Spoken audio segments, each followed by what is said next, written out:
Hey everyone, it's Ben Hardy here, and in today's video, we're going over supply within the new car market.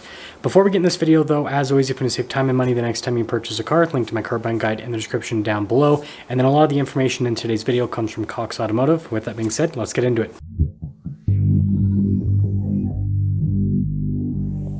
So there are three big headline figures to go over. The first one is the total amount of inventory. There are 1.96 million new vehicles for sale in the US market right now. This represents a 56-day supply, and we have an average listing price of just over $47,000. Now, these numbers compared to what we've seen for most of this year are not too crazy, but it's kind of interesting when you look at the month-over-month numbers. So June had slightly more inventory, but the day supply number was about the same and the listing price was about the same.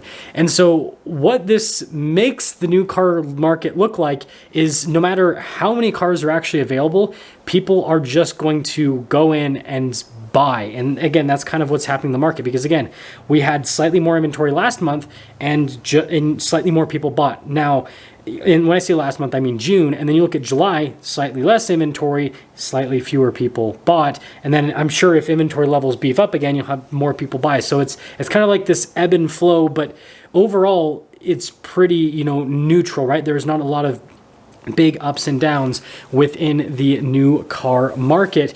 And it almost seems like this is kind of created in a sense, but at the same time, I think that's really difficult to make a point on because you have so many different automakers, right? You have so many different dealerships. So getting them all to, collude together, I just don't think that that is practical or reasonable. And on top of that, if you look at things from a dealership perspective, discounts are increasing as time goes on, even though, that average listing price is $47,000. That's not average transaction price. Average transaction prices, for the most part have been kind of trending downwards just a little bit.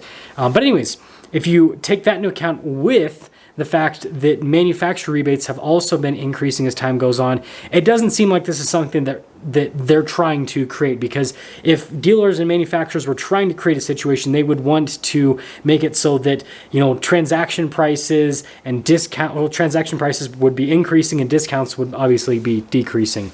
And so overall, what this really means for the new car market, as boring as it sounds, is it looks like things are just going to continue to kind of smoothly sail on by.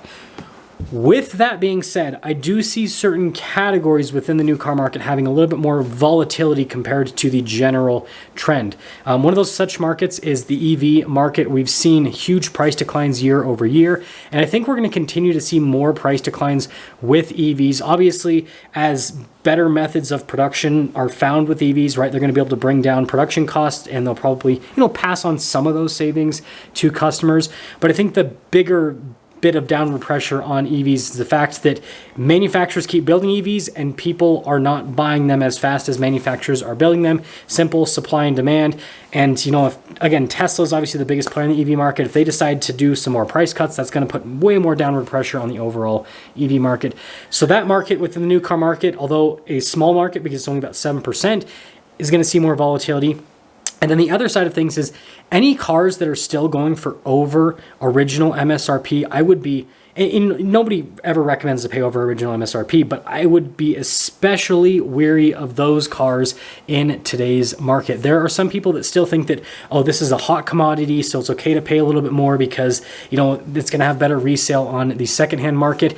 And from what I've heard from car dealers, that is not reality. People just aren't willing to play the games anymore. They aren't willing to pay the price premiums over MSRP. And the used values on these cars that were going for over MSRP are coming down alongside the dealer markups. And it makes sense, right? If dealers aren't able to get the price premiums on the new market, there's no way they're going to be able to get them on the used market.